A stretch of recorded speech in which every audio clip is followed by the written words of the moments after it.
Bonjour, Piet Schrijnemachers, recyclage BIA. J'ai le plaisir de vous parler de la gamme Portafil, qui est une gamme de machines compactes. Nous avons typiquement ici le modèle MR5 de Portafil, qui est vraiment le best-seller. Une machine qui permet donc de trier les terres en 3 fractions ou 2 fractions. La bande des fines qui est une bande lisse, la bande des intermédiaires qui est une bande à chevrons, des refus bien entendu à chevrons, les bandes transporteuses réglables en continu point de vue vitesse, transport 2,20 m, hauteur 2,60 m. Maintenant je vais vous montrer sur la MR5 la possibilité de façon très simple transformer la machine de crible 3 fractions en crible 2 fractions. Maintenant elle est en 3 fractions, ça veut dire que nous avons par exemple typiquement le 0,20 qui va sortir de ce tapis des fines ici, par exemple le 20-40 sur le tapis de l'autre côté et le refus 40+ sur le tapis de refus ici. Maintenant on va transformer la machine en 2 fractions en un temps et 2 mouvements, regardez bien.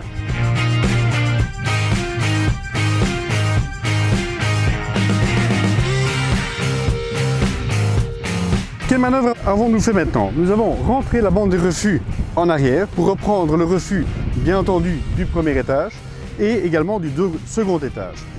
Ce qui veut dire que le tapis latéral des intermédiaires ne sert plus. Nous l'avons redressé si nous avons un manque de place, si on veut se mettre contre un mur dans des endroits exigus. Bien entendu, nous arrêtons le fonctionnement de cette bande et nous avons 2 produits.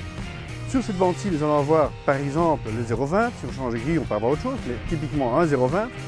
Et le refus du premier et du deuxième étage, donc un 20+, on va l'avoir sur la bande de refus là-bas.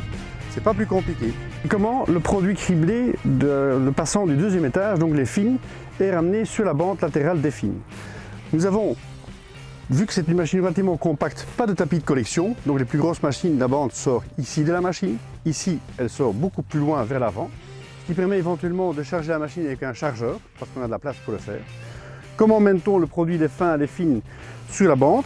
Nous avons des jupes caoutchouc ici, qui sont fixées à la bande et au crible, question des cribles, ce qui veut dire que le crible est vibrant, la jupe caoutchouc vibre aussi, jamais d'agglomération. L'alimentateur, la trémie de l'alimentateur, qui extrait le produit à cribler de la trémie.